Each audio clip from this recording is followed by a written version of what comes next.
Good evening and welcome to the Week 10 edition of Armchair Quarterbacks on DTC Sports. I'm your host, Tom Duggin, alongside my colleagues, the coach, Chris Vance, and Darvin Gill, as we get set for football game night coming up Friday night from Turney Ford Field in Gordonsville, where the Gordonsville Tigers will host the Pickett County Bobcats. Guys, we've got a lot to talk about today. That matchup, of course, that we'll have Friday, but there's some key games that have playoff implications that we're also going to be talking about today.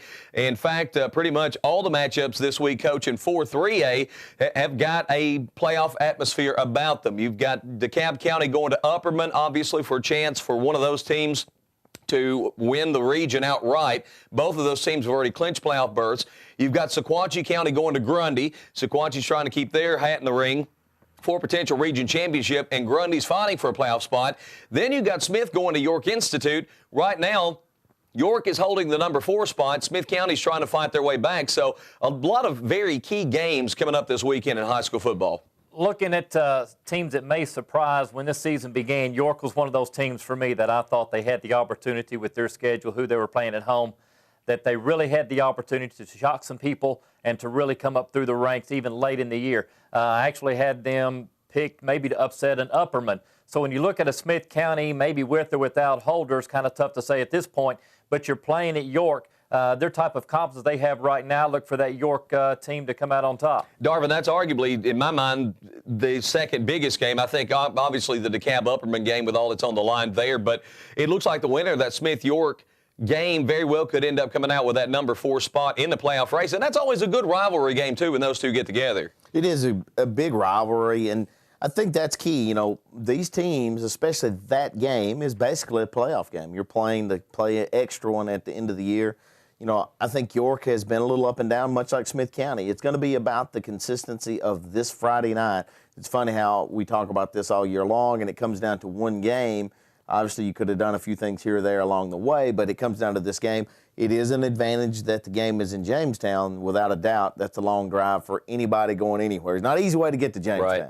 And as we said, we're going to be in Gordonsville come Friday night. Pickett County comes calling. And, Coach, when you look at these two programs, Pickett, of course, they've only had varsity football back in existence going back to 2007. They've been trying to cultivate that program, grow it. O.B. Caudle is the head coach up there, and had a chance to talk to him a little bit today. And he says, you know, we're young, and they're not very deep, and they've been beat up a little bit this year, too. Then you take Gordonsville, a young team that they've had this year. They've struggled offensively. They played pretty well defensively, and right now both of these teams could use a real shot in the arm, and I think that's what they're playing for. Just go out there and get a little confidence this Friday night. You know, Pickett County's not alone. We can talk about a Grundy whose numbers may be down a little bit. We can talk about a Cannon County whose numbers are down. Programs that were once proud and down on the decline right now. Throw Pickett County into that same little mix. And when you start talking about Gordonsville, not that many years removed from a state championship, but again, back to youth, a change in offensive philosophy a little bit and trying to maybe cater an offense to the talent you have, which is commendable for Coach Marshall. But you have two teams very, very similar in chemistry and in makeup. All right, we got a loaded program today. In the next segment, we're going to talk to Thomas Corhern. He is the assistant sports editor at the Cookeville Herald-Citizen. We're going to talk about some Upper Cumberland football, in particular Upperman High School, as they hosted DeKalb County this week in a game that we were talking about that could determine the champion of Region 4-3A. Also later in the program, and we're still kind of waiting to hear for sure, but we're hoping to have Chad Minton of the Bleacher Report. Chad was actually going to join us live in studio today, but had a schedule change. We're hoping to catch him by telephone later in the program, and if so, he's going to be talking some Tennessee Titans football with us, possibly also some Vanderbilt Commodore football. He covers both of those programs for the Bleacher Report. Of course, we'll have our picks, plenty of football to talk about. Stick around. More Armchair Quarterbacks coming your way next on DTC Sports. No one enjoys being sick, but when it happens to you or someone in your family, visit Tabitha Smith and Heather Melton at the Community Wellness Clinic in Woodbury. As certified family nurse practitioners, they understand the importance of prompt medical help so that you can start feeling better as soon as possible. Certified family nurse practitioners Tabitha Smith and Heather Melton at the Community Wellness Clinic in Woodbury. Phone 615-563-7515. Okay, guys, let's get these groceries loaded. Hey, that was my dad. I'm so glad he drives for Huff and Puff Trucking. They try to get him home Friday nights for my football games. That's one reason he likes to drive for Huff and Puff. If you're looking for the right fit, so are we. Because at Huff and Puff Trucking, we hire good people. You need space to be you. That place in the country where everyone can get off the leash. You can fix up an old friend. Or make a new one. Even if you haven't found your dream home yet, you will.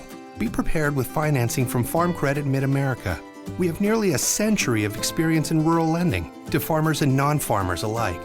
Bring us along on the search for your new home by using our Rural Community Search tool.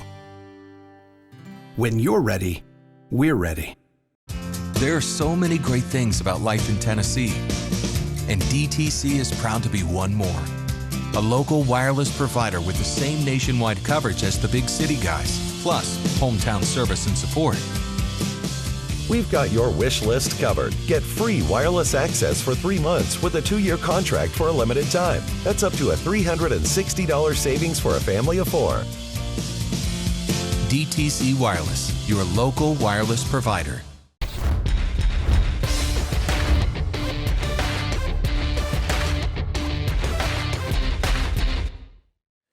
Back on Armchair Quarterbacks, and we're set to talk a little Upper Cumberland High School football with Thomas Corhern of the Cookeville Herald-Citizen. Thomas, good to have you with us today. How you doing? Oh, not too bad. Actually just got back from Nashville from Ohio Valley Conference Basketball Media Day, so it's been a little bit of a busy day, but, you know, it's the fall, so high school football is still near and dear to our forefront. I know you guys are really busy. High school football winding down or getting close to the postseason anyway. And now we're talking about basketball a little bit too. Let's get into a big matchup coming up in Baxter this weekend. DeKalb County's traveling over to Upperman. For DeKalb County, they're looking for their first ever district or region championship in football. Upperman, they're a couple of years removed from a banner season for that program. Tell us a little bit about this Upperman team this year, what you see of it, what they do well, and what they've struggled with at times this season. They are very much a little bit of an offensive powerhouse. The offense reminds me very much of what they ran 2 years ago when they won the district championship with Connor York at quarterback. But this year's quarterback, Dalen Watts, he's a transfer in from Las Vegas. Of all the places to go from Las Vegas to Baxter, that's completely random. But he has been a fantastic quarterback and can air the ball out really well. He's got a lot of good receivers he can throw to, including Ben Guffey, who's been at Upperman for the last few years, Cody Leckenby, Brendan Ely, Isaiah Kennedy. He's got a lot of receivers that he can throw the ball to. Running game has been hit or miss here or there, but they haven't really had to run the ball a whole lot. It all depends on the matchup and whatever the defenses present. But they've been able to air the ball out a lot, so it's really – at times it can make them a little bit one-dimensional, but they aren't afraid to run the ball if they have to. Defensively, they can keep the run game pretty stopped, but they still have the tendency to give up some big plays on the passing game, and that is a huge concern, especially with Stephen Jennings and coming in with the DeKalb County offense. So, I mean, that's going to be the biggest key is making sure that they don't give up the big play. Thomas, you kind of mentioned this team, offensively especially, comparable maybe 2 years ago. When you reflect back on that team, and of course that team making a great run to the state semis, what do you see in terms of similarities top to bottom and differences? Do you think this team is capable of making that kind of run like it did 2 years ago? A lot of good things happened for that run to happen, and I hesitate to say that they would do it again this year, but the similarity is they both teams had a lot of senior players. That one had a 20, 25 player senior class. This one's not as large, but it's still a lot of large skill players that are now seniors. So they've had some time to gel together. They've been playing together for many years. And now that the school's starting to build a little bit of a feeder system with the middle school and the youth programs, they're trying to start that process going for years to come. No, I don't know. I mean, it's hard to say because they do have the offensive firepower, but I don't know. It all kind of depends on the way the playoffs line up and the matchups line up, because, I mean, there could be some teams that come up down the line that the Upperman has not seen anything that they could ever be prepared for yet. So it's hard to say. Thomas, Chris Vance, preseason, predictions had Upperman at number 1, DeKalb at number 2. And then, of course, with the season schedule, Upperman got started off with regional play kind of late. Have they acted as a team, act like it is the top dog to beat? Do they have that air of consistency? And do they go into ball games just expecting to win? I think they do. I mean, they've had a bit of a swagger to them this season. They go in, they show up wherever they're playing at, and they're excited. They're pumped up. They're ready to go. I haven't seen one moment this season that the team has even hung their heads. Even the game against Stone Memorial, which I'm sure you guys remember that game with DeKalb County too. They weren't hanging their heads in that one, and which is a bit of a surprise because that was really the only bad game that Upperman has played all season was against Stone. I think that confidence has helped them a lot, but at the same time, I mean, it's hard to tell. I mean, you don't want to get too overconfident, but the region schedule they started off with, I mean, it was York Institute, Grundy County, Cannon County. It wasn't the strongest of the region matchups. So, I mean, it's almost like they're easing their way in. Thomas, Darvin Gill here. Obviously, this game is going to be played in Baxter. Home field advantage for Upperman in that regard. Do you think that has been something that has been significant for the Bees this year? I know Coach Herron has really tried to build that fan base and the student support there at Upperman.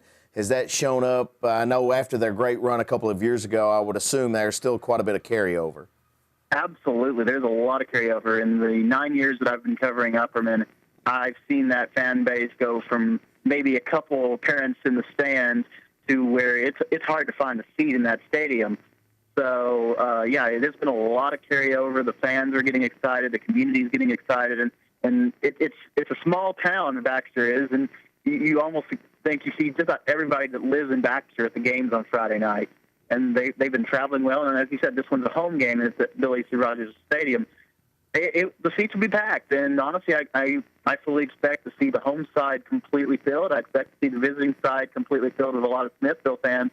I mean, it should be it's going to be a hard time finding an empty seat in that place Friday night. Thank goodness for media, right, Thomas? Also, I will say, we've heard comments, obviously, that have been passed around some social medias and those type of things about sometimes the inability to catch the football as Upperman receivers have had trouble with that. We have seen that firsthand in some games with DeKalb County. It may come down to who makes the most plays in the receiving game, because I think the quarterbacks for both teams are pretty steady as she goes. Would you think that's a pretty fair assessment of the receiving core of Upperman? I haven't seen them drop a whole lot of passes. They've dropped some. I mean, I don't put too much faith into them because they are high school kids. So I don't try to make them think that they're going to be like college or pro receivers going to be making every single catch. But, I mean, there have been some plays that have failed here and there. It will go down to the wire between these two teams, and it will go down to whoever makes the most catches and who makes the first mistake.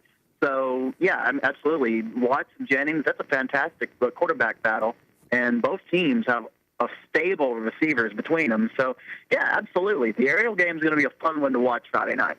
Thomas, I want to go back to something Darvin kind of alluded to with the fan support, the home field, and I want to kind of tie into Coach Herron and what he's brought to that program. You've talked about the years you've covered that program, so I know you saw it pre-Coach Herron, what it was like. What attributes has he really brought to the program that's helped to cultivate it to what it is now?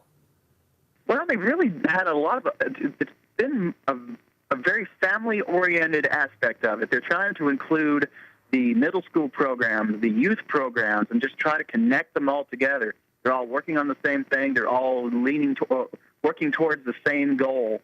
So it's basically trying to get everybody in the community and the schools involved into the program. The Upperman Middle program went undefeated this season until the state championship against Trousdale County Middle School, and so the head coach for that team is on the Upperman coaching staff.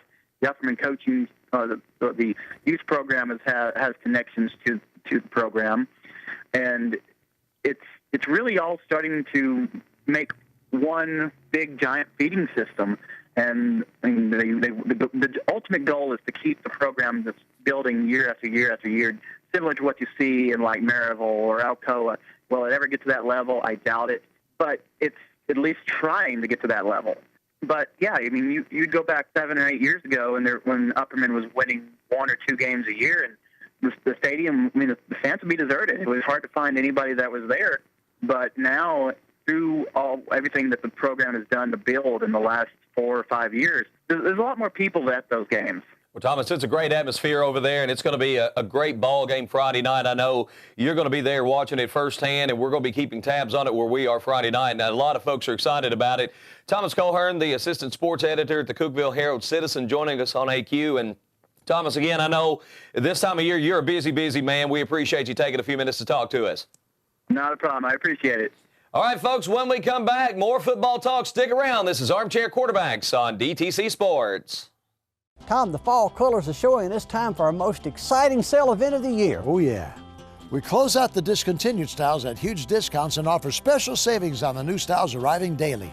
It's a good time to get ready for those long winter nights with reclining sofas and chairs from Lazy Boy and Southern Motion at special sale prices. And we have bedroom and dining room sets up to 50% off with great prices on Dutch Craft Amish bedding made right here in Tennessee. That's DT McCall & Sons, the home of free delivery. Hey! No one enjoys being sick, but when it happens to you or someone in your family, visit Tabitha Smith and Heather Melton at the Community Wellness Clinic in Woodbury. As certified family nurse practitioners, they understand the importance of prompt medical help so that you can start feeling better as soon as possible. Certified family nurse practitioners Tabitha Smith and Heather Melton at the Community Wellness Clinic in Woodbury. Phone 615-563-7515. Huff and Puff Trucking supports local athletics. Being part of a team helps to prepare young people for the workforce. And at Huff and Puff Trucking, we've got a great team. Operations. Safety. Long-haul drivers. Come be part of our team. We hire good people.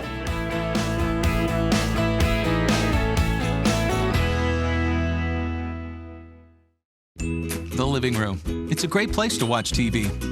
Just like your backyard, break time at the office, or waiting for your ride.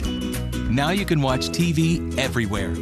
Stream your favorite shows or live TV from many channels in your DTC TV package on any computer, tablet, or smartphone. It's all included with DTC TV for no extra cost. Sign up to watch TV everywhere today. Call or visit DTC to learn more.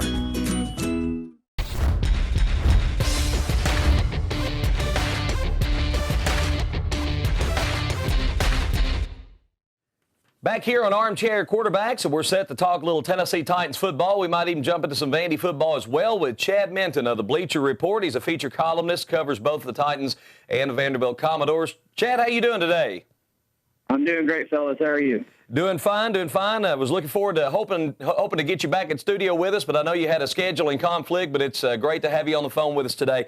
Chad, let's start talking about the Titans a little bit, and obviously some disappointment coming off the game with Miami last week. I just want to get right off the top your thoughts early on of Marcus Mariota. Do you think he could be the cornerstone of this franchise? Can he be a star quarterback in the NFL? I still believe that he absolutely can be the franchise quarterback of this league, basically, of this team. Basically, he's dealing with a bunch of things with the offensive line issues. He's got a young team around him. And also, the biggest thing is we got our expectations really high after that first game. You know, he came out, threw 5 touchdown passes, set a couple quick records. And so we kind of got our expectations really high right out of the gate, a lot like last season. And now we're starting to see that he is human. He's not a robot, and he is going to still make rookie mistakes. And so I think that's a little hard for some people to swallow after seeing that first game against Tampa Bay. You talked about Tennessee coming out of the gate hot, just like last year. Very similar scenario where they came out and played great, a lot of high expectations. Of course, Jake Locker was at the helm last year to Mariota this year. But now sitting at 1-4, fans are really becoming restless, especially in light of Sunday's game. Do you think it's too soon, coming off a 2-14 season, for the fan base to be as restless as they are right now? I absolutely understand the frustration, especially after the ugly loss to a really bad Miami team. I mean, there's no way to sugarcoat it, whereas the previous 3 losses, you definitely could sugarcoat it a little bit. There were moral victories in a sense. You could see that they were making progress on the field. But this loss to the Dolphins was just baffling. There was no energy from the start. There was no cohesion. It just seemed like everything that they had built, even after starting 1-3, had just been lost. So that's, I think, where most of the frustrations come out. It was a really tough loss to the Bills, but it was still against a team that had a really good defense. We knew that Mariota was going to have a difficult time. Any rookie quarterback's going to have a difficult time against the Rex Ryan defense. The Browns game, another tough aggressive defense. So it's just one of those things where you thought that they would be able to get a win against Miami, and we were going to kind of use that as a measuring stick that they were making progress by beating a team that they're better at on paper. And when we didn't see that in the fashion that it happened in, it was pretty demoralizing. Chad, we're pretty early into the second season of Wisenhunt, but where is this team in relationship to Munchak's, and in what areas is this Titans team better than when Wisenhunt took over? Well, I do know that in the end, you've got to look at the record. And, the record we're seeing right now is just not – it's hard to really give him a defense on what's going on right now. You really can't look past that when you're 3-18, which is his current record as head coach. So you really got to show some progress here. They got to pull off some upsets. They've got to beat some teams they shouldn't. And listen, let's not forget, they're still playing in a really, really bad division right now. So if they can string together some improbable wins, get people excited again, the tune will be a lot different on Wisenhunt. But as we stand right now, there's no defending a 3-18 record. You just can't do it. Chad, obviously watching the game on Sunday, talk a little bit about, I think, what is going unnoticed, whether it's fair criticism or not, how poorly the defense played. I know we've kind of really been talking about Mariota and the offense and Wisenhunt, but what really I think has went under the radar of all this frustration is the defense was supposed to be much better, obviously under some tutelage there that we felt like the Titans really upgraded on their staff. The defensively Sunday looked as poor as I've seen in quite some time. Yeah, well, the head scratcher of it all is they were coming into that game actually with the first-ranked pass defense, and we're in the top 5 in total defense. Now, a lot of that had to do with playing against inexperienced quarterbacks like Johnny Manziel, Tyrod Taylor. So it was a little misleading. I don't think they're quite that good on defense, as the stats may have said, but they have definitely – that's where they've made their biggest strides, I believe, this season, as opposed to last season, is they do have some playmakers. They have some veterans like Brian Ratko and a few others. Darrell Casey's really having a solid year, along with Derek Morgan. So, I mean, they've got the pieces on defense to be a very, very formidable defense.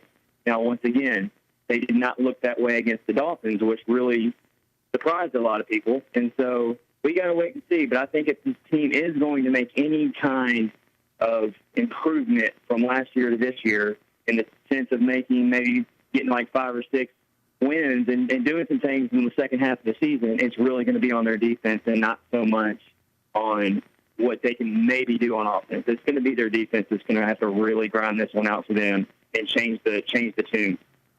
As a follow-up to that, something else that I personally feel like has kind of went under the radar. It's easy to talk about Wisenhunt, him being the head coach, but what is the overall perception of this front office and kind of the vacuum that may have taken place in the passing of Bud Adams? Is this front office, are they making the best football decisions for this team on the field, or is there any grumblings that this may need a change from the top down to the bottom? I definitely think that is the number one area when you look at this franchise, hasn't been to the playoffs since 2008, hasn't had a playoff victory since 2003. You've got to start looking at the very top when you go that long without having any kind of postseason success. You can make all the great draft picks you want. You can try to be creative in free agency, but when you have that long of a drought, you really have to wonder if the decisions being made at the very top level, way above the head coach, you got to wonder if that's really going to work and what's going on when you go that long without any kind of postseason success. I think it's totally fair to be looking at the front office right now. I mean, I think everything, blame is afforded everywhere when you're struggling this much, but looking at the top, definitely no reason why you can't do that right now. Chad, let's go even higher than that to the ownership group. And what's the sense around this ownership group? I know there's been rumors of possibly maybe some interest in selling the team. In my own personal opinion, they seem almost disinterested in the franchise. Of course, they're not visible to the community. Some fans grumble about that. But, again, going just above the front office in terms of caring, what is the state of this ownership group, and what sense do you get of what they're going to do moving forward? I think there's not an identity with this ownership. There's a lot of moving parts, and you do get the sense as a fan and as even when you follow it more closely that this team isn't being led properly like some of these other NFL teams. You see it when you go to games, and you've got all these fans selling off their tickets. You've got fan bases literally taking over the stadium, and that goes from even like the team like the Steelers, they take over everyone's stadium. But you're looking at teams like the Bills, who had a very, very strong showing and basically took that stadium over. I was at the game against the Dolphins. The whole stadium turned into a Dolphins stadium by mid-third quarter. And that kind of thing just can't happen if you've got the right ownership that's building the fan base, that's getting people excited. Obviously, that's hard to do when you're going 2-14 and not making the playoffs every year. But something drastically has to change when it comes to who owns this team and getting the community more involved, because it's certainly not happening right now. Well, Chad, we appreciate you taking time to talk to us a few minutes today. I know folks can follow you on Twitter and also read your work on the Bleacher Report, and we didn't get really a chance to dive into any Vanderbilt, but I know you cover those guys as well and do a lot of coverage on the Tennessee Titans. Do a fantastic job. Chad, thanks for joining us. Thanks, guys. I'll see you next time. All right. Chad Minton, featured columnist for the Bleacher Report, joining us here on Armchair Quarterbacks. When we come back, we'll make our picks and we'll wrap things up for this week's edition of AQ on DTC Sports. You need space to be you. That place in the country where everyone can get off the leash. You can fix up an old friend. Or make a new one. Even if you haven't found your dream home yet, you will. Be prepared with financing from Farm Credit Mid-America. We have nearly a century of experience in rural lending to farmers and non-farmers alike. Bring us along on the search for your new home by using our Rural Community Search tool. When you're ready, we're ready. Tom, the fall colors are showing, and it's time for our most exciting sale event of the year. Oh, yeah. We close out the discontinued styles at huge discounts and offer special savings on the new styles arriving daily. It's a good time to get ready for those long winter nights with reclining sofas and chairs from Lazy Boy and Southern Motion at special sale prices. And we have bedroom and dining room sets up to 50% off with great prices on Dutch Craft Amish bedding made right here in Tennessee. That's DT McCall & Sons, the home of free delivery. Hey! No one enjoys being sick, but when it happens to you or someone in your family, visit Tabitha Smith and Heather Melton at the Community Wellness Clinic in Woodbury. As certified family nurse practitioners, they understand the importance of prompt medical help so that you can start feeling better as soon as possible. Certified family nurse practitioners Tabitha Smith and Heather Melton at the Community Wellness Clinic in Woodbury. Phone 615-563-7515. So, go check it out. Deterring crime. It's the first job of a home security system from First Choice Security. Keep your home safe and secure. Get peace of mind for just $32.95 per month with no upfront or installation cost for a limited time. Let us help protect your home. So? A lot of nice stuff and an alarm. Don't delay. Call First Choice Security now for your free home evaluation.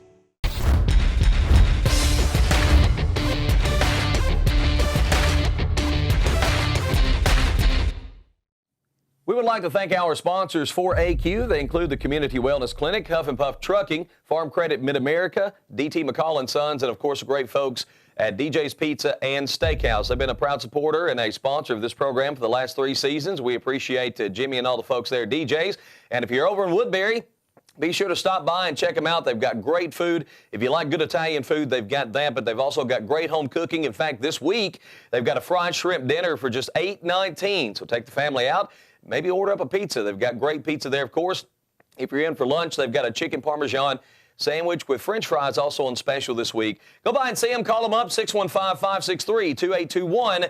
DJ's Pizza and Steakhouse of Woodbury. Guys, it's time to do our picks for this week. We'll, of course, take a look at our standings going in. And after last week's performance, I've managed to slip back in front of Darvin, about 1 game lead there, with Coach about 4 out as we're going into, actually, this is our next to last week for Armchair Quarterbacks, and Coach still leading the high school picks. I've still got the lead in the collegiate picks, and Darvin still holding down the fort in the NFL picks. As we go to the high school board and take a look at our picks for this week, right off the top, we've got Watertown playing at Community. And for Watertown, a win for them this week. They go up against Westmoreland next week, as we're all going to pick Watertown in this game, and the winner of that game gets a home playoff game. So, Chris, right out of the gate, Watertown's got a lot to play for. This is a pretty good Community team that's been playing better, but Watertown's got a lot of motivation going into this game. I'm sure that Watertown's a little bit of surprise in that particular region. We began the season, we noticed there were several teams, older type schools with more rich traditions going deep into the playoffs that had the upper hand in the preseason predictions. I look at the standings, and, Watertown's 4-0 in the region. So, yeah, a lot to play for. You obviously want that home field advantage for that first game if you can get it. We're all going to take Sequatchie County over Grundy County, and as far as natural regional rivalries, that one's certainly one of those. These two programs very familiar with one another, but we'll take Sequatchie playing on the road. Coach likes York Institute. Man, I really battled back and forth on this, Darvin. You and I are going to go with Smith County on this, but the rivalry factors in. Home field for me factored in a little bit, Coach, but I think I like the Smith County team just a shade better than York. Well, a couple of things. Again, I'm uncertain about Holder and his status for this game. And again, York playing at home, you look at the running game of York, you look at one place where all season long Smith County's been a little weak, and that's in the front line, the defense, and so that kind of tilted my way. As we look at the remaining games, of course, all of us are going to go with the Gordonsville Tigers at home against Pickett County in our football game night game of the week, but we've got to talk about the big matchup over in Baxter. I'm going to go out on the limb with DeKalb County here, and I know there have been times this year they have struggled with defensively stopping other teams, but Darvin, for me, it's now or never for DeKalb County. A lot of motivation coming off the bye week. This is an opportunity for them to win their first ever district or region championship. This is a huge game for both of these programs. I think it should mean a little bit more for DeKalb County, knowing what they're playing for, first possible championship in program history. But it's going to be tough against a very good Upperman offense. It's going to be tough, and, of course, I'm going to go with Upperman. I do think this game is going to be close regardless, no matter who comes out the winner. Slight edge with a home field advantage. And I feel like the playmakers overall might be just a slight bit better for Upperman. Now, with that being said, when you talk about two really good offensive teams, which I think you're dealing with Upperman and DeKalb, it's going to be the weakest part of the games, which would be defensively. Both teams have had their moments defensively, and they both have been good and bad. I think it's the defensive's time to shine. Who makes the play? And I think it's going to be, like we've talked about all year, big play potential. Who makes the big play on defense? Chris, I just want to throw this out there. Coming off the fall break, 2-week fall break, and the bye week last week, does that help or hurt DeKalb, in your opinion, getting ready for this game? With this team, I'm really not sure. I know that Coach Trapp talked about fighting the homecoming festivities the week before leading up to it. As soon as the game was over the Friday night before, they dove right into that. They're finishing their second week of being off for fall break. He's going to keep things as consistent as he can as far as the practice schedule and their routine. Knowing what's on stake and what's on the line, I can't imagine the Tigers not being ready to go up to Upperman and play. All right, let's jump into the collegiate games. Spent a lot of time talking some high school. We'll look at these quickly. And all 5 games this week in the Southeastern Conference, and all 5 have potential to be really good games. We're all going to go with Mississippi State playing at home against Kentucky. Kentucky got set back finally last week. Auburn coming in to beat them. Darvin likes that Auburn team as they go into Arkansas. What should be a good battle between a couple of schools in the SEC West that have not lived up to preseason expectations. But at this point in the season, you got to feel like this could be one of those games that might springboard one of those teams back into certainly the bowl mix. Maybe not to challenge for the SEC West, but a big game for those. Texas A&M going to Ole Miss. We all like the Rebels playing at home in that game. Darvin likes Vanderbilt hosting Missouri this week. That Missouri offense has just been downright pathetic, but they have played well defensively. Would probably look for a low-scoring game there. And, guys, I'm going complete homer here. I just couldn't do it. I do think this could be a trap situation for Alabama. There's no doubt in my mind, Chris, that Alabama's the better team. Can Tennessee catch this Alabama team in the midst of a run here of some important games, maybe looking ahead to an LSU next week? I know last year's game was up at Knoxville, but Tennessee got off to such a slow and horrendous start against Alabama. I forget how many points they fell behind, 17 or 21 real quickly. But were able to stay with the game plan and work their way back in and at least made it respectable towards the end. This game is on the road. Alabama, as you said, is coming off a big win against the Aggies. They now are seen to be steamrolling since their loss against Ole Miss and maybe on a mission to make sure that they are one of those Final Four teams. I think Tennessee beats the spread and whatever's out there on that. I just don't think they have enough on the road to stop Alabama. All right, let's take a look at the NFL picks for this week. We've got everyone going with Indianapolis as they're back home to take on New Orleans this week. Coach likes Pittsburgh going into Kansas City. Darvin and myself will take the Chiefs at home. We all like the Giants over the Dallas Cowboys. Carolina, maybe we're buying in now after they beat Seattle, come back and beat the Seahawks last week. And Coach is going with the Tennessee Titans. Darvin and myself going with Atlanta. Darvin, I know you were in the stadium for the Miami game last Sunday, and I know morale has been awfully low on talk shows and in the media since then. Talk about maybe what the atmosphere was in the stadium and how fans are feeling about the Titans after the loss to Miami. Some frustration, definitely, and I can't really blame them. I'll be honest with you. I will have a hard time going with the Titans in any game upcoming after seeing them firsthand. I felt like they were playing better the first couple of weeks than they are playing now. Running game's non-existent, and defensively is as bad as I've seen in quite a while. All right. That'll wrap it up for our picks this week, and we'll wrap it up for the show when we come back to Armchair Quarterbacks on DTC Sports. Huff and Puff Trucking supports local athletics. Being part of a team helps to prepare young people for the workforce. And at Huff and Puff Trucking, we've got a great team. Accounting. Maintenance. Local driver.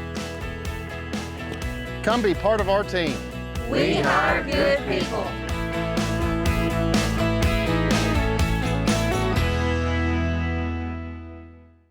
You need space to be you. That place in the country where everyone can get off the leash. You can fix up an old friend. Or make a new one. Even if you haven't found your dream home yet, you will. Be prepared with financing from Farm Credit Mid-America. We have nearly a century of experience in rural lending to farmers and non-farmers alike. Bring us along on the search for your new home by using our Rural Community Search tool. When you're ready, we're ready. Tom, the fall colors are showing, and it's time for our most exciting sale event of the year. Oh, yeah. We close out the discontinued styles at huge discounts and offer special savings on the new styles arriving daily. It's a good time to get ready for those long winter nights with reclining sofas and chairs from Lazy Boy and Southern Motion at special sale prices. And we have bedroom and dining room sets up to 50% off with great prices on Dutch Craft Amish bedding made right here in Tennessee. That's DT McCall & Sons, the home of free delivery. Hey! Reliable phone service. High-speed internet. Digital TV programming. Nationwide wireless service. Get phone, TV, and broadband internet for just $109 per month. Or get those services plus wireless service for only $139 per month. DTC Communications, your total communications provider.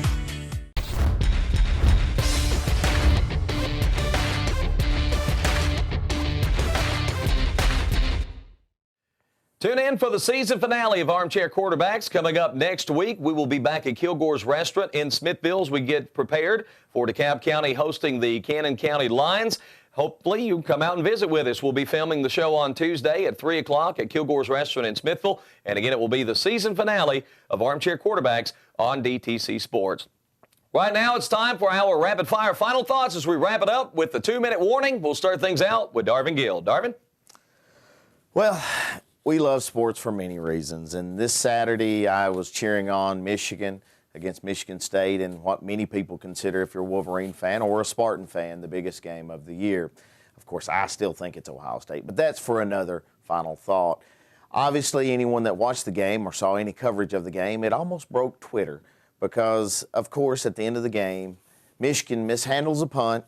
Michigan State recovers said mishandle, returns it for a touchdown to win the ball game as time expires. Very disheartening for me, but it also reaffirmed why I love sports.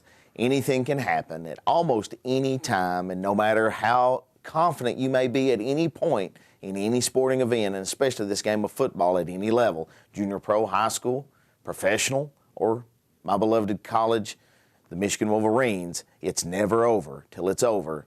I think Yogi Berra had a little something to do with that game. All right, Coach.